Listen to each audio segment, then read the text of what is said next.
Hello, level casters, and welcome to your global news update for May 28, 2026. We bring you a comprehensive overview of significant events unfolding across the world. News 1 of 18. Our top story today concerns heightened tensions in the Middle East, where the United States and Iran have exchanged strikes. This escalation comes as Israel intensifies its attacks on southern Lebanon.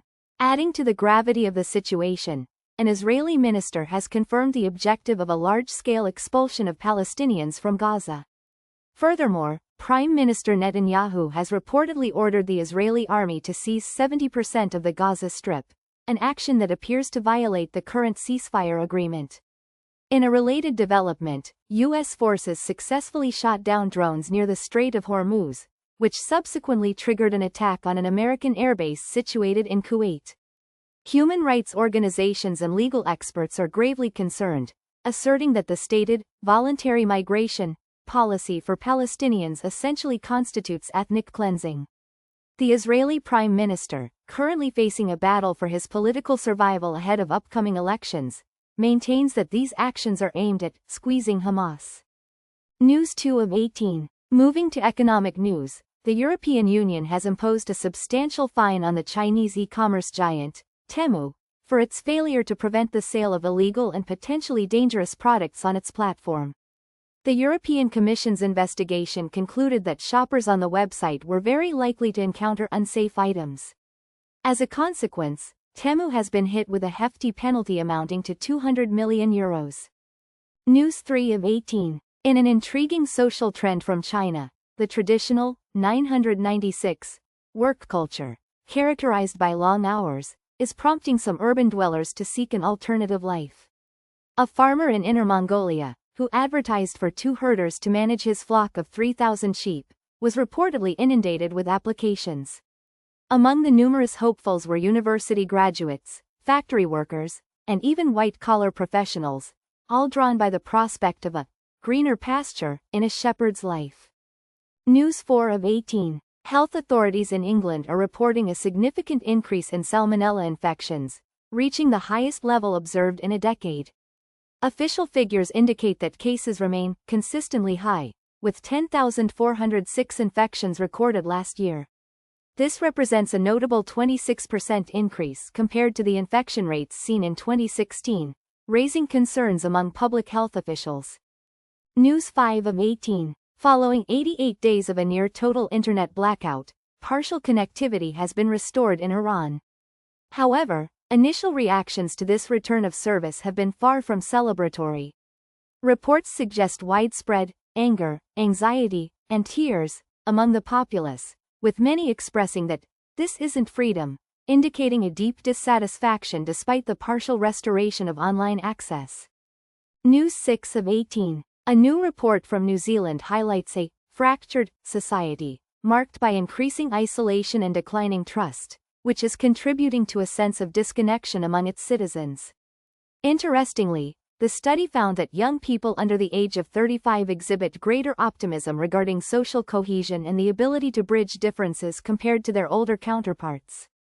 News 7 of 18. Today's political briefing focuses on fresh revelations concerning Peter Mandelson, raising questions about whether Keir Starmer can continue to navigate the situation without further scrutiny. Mandelson's connections to other powerful figures have reportedly prompted profound inquiries into the government's vetting procedures and the process by which crucial documents are released to Parliament. News 8 of 18. In Laos, an urgent rescue operation is underway after 5 individuals were discovered trapped within a flooded cave. Rescuers have indicated that the extraction efforts are significantly complicated by several factors, including critically low oxygen supplies within the cave, the presence of dark and extremely narrow passages, and the anticipation of further rainfall, which could worsen conditions. News 9 of 18. A family is accusing the UK government of failing to provide adequate support following the death of a British citizen in Grenada. A pathologist's report concluded that Andrew Frederick's death was a homicide. However, the family claims that UK authorities subsequently refused to offer specialist assistance or further support in the investigation of this grave incident.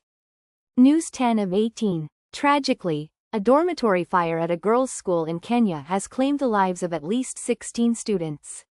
The blaze, which tore through the Utamishi Girls Academy located in Gilgil, Nakuru County, has left parents facing an agonizing wait for updates regarding the fate of their children and the extent of the disaster. News 11 of 18. We mark the passing of Simon Fisher, a notable figure remembered for his significant contributions to the field of conflict transformation. Fisher was a key proponent of the idea of nonviolent change and established an organization dedicated to training individuals in methods for achieving peaceful resolutions to disputes. News 12 of 18. New figures reveal a worrying trend concerning e-scooter usage in Great Britain. Last year, nearly 500 individuals sustained serious injuries in collisions involving e-scooters. Furthermore, 10 people, all of whom were e-scooter riders, were killed in such incidents, marking an increase from the 6 fatalities recorded in 2024. News 13 of 18. In the ongoing conflict in Ukraine, the European Union's chief diplomat asserts that Russia is now on the back foot across military, economic, and diplomatic fronts, suggesting a shift in the war's dynamics in Ukraine's favor. Ukrainian President Zelensky has urged Washington to eliminate Putin's last major advantage by providing Patriot missile systems, which he believes would neutralize ballistic missiles and compel Russia to negotiate. A GCHQ boss estimates that 500,000 Russian soldiers have died. This report comes on day 1555 of the conflict. News 14 of 18. In our letters section, readers have been responding to an article by Roe McDermott concerning abortion, regret, and the right to decide. The correspondents collectively argue that women do not require laws to compel them to reflect on their choices, emphasizing personal autonomy in reproductive decisions. News 15 of 18. Spain's Prime Minister, Pedro Sánchez, is currently navigating a complex period marked by multiple corruption cases involving his family members. These cases implicate his brother, his wife, and even a former prime minister from his party. While the socialist leader insists on the innocence of his family and supports the former prime minister, he undoubtedly has much to contend with politically. News 16 of 18. Argentina's long-held European self-image is once again under scrutiny following a series of racist incidents in Brazil. The latest flashpoint involves a case concerning a 7-year-old boy, which has reignited a broader debate about race relations and perceptions within Latin America.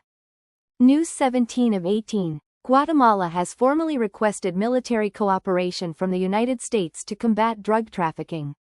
The Central American nation's president confirmed that he spoke with Pete Hegseth to finalize the terms and conditions of this collaborative effort aimed at tackling the illicit drug trade.